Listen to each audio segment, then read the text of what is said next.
एक अभ्यास करते हैं। आज मैं आपके समक्ष एक ऐसे विषय पर अपने विचार रखने जा रही हूँ जो हमारे लोकतंत्र के भविष्य को प्रभावित करता है, और विषय है एक राष्ट्र एक चुनाव। यह विचार जो हमारे राजनीतिक पटल पर एक नई बहस को जन्म दे रहा है, सिर्फ एक प्रशासनिक बदलाव नहीं है, बल्कि हमारे लोकतांत्रिक मूल्यों और संघीय ढांचे की गहरी परीक्षा है। एक राष्ट्र एक चुनाव का अर्थ है लोकसभा और सभी राष्ट्रीय विधानसभाओं को चुनाव एक साथ।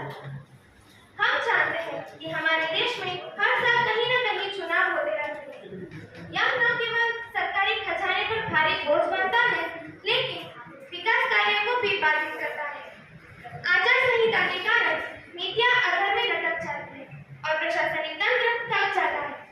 इस संदर्भ में एक राष्ट्र एक चुनाव एक आकर्षक विकल्प प्रतीत होता है, लेकिन संविधान जीवन का एक माध्यम है और इसकी आत्मा हमेशा लोकतंत्र की रक्षा करना चाहती है।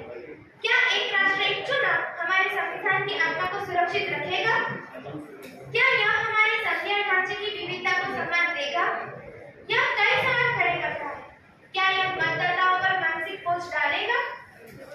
यदि किसी राज्य सरकार का कार्यकाल बीच में ही समाप्त हो जाता है तो क्या होगा?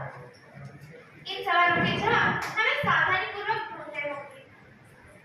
जैसे रविंद्रनाथ टैगोर ने कहा था, जहां मन भय रहित हो और सिर ऊंचा हो, जहां ज्ञान मुक्त हो।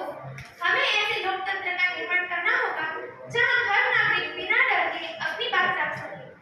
क्या एक राष्ट्र एक चुनाव हमें उस दिशा में ले जाएगा? मेरा मानना है कि इस विषय पर गहन विचार विमर्श की आवश्यकता है।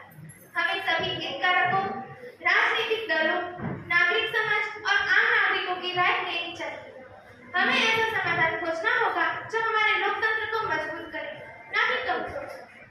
हमें याद रखना होगा कि लोकतंत्र केवल चुनाव के बारे में नहीं है, या हर नागरिक की भागीदारी के बारे में है, या हर आवाज को सुनने और हर मुद्दों पर विचार करने के बारे में है। एक राष्ट्र एक चुनाव एक बड़ा बदलाव है और हमें यह सुनिश्चित करना होगा कि यह बदलाव हमारे लोकतंत्र के लिए लाभकारी हो।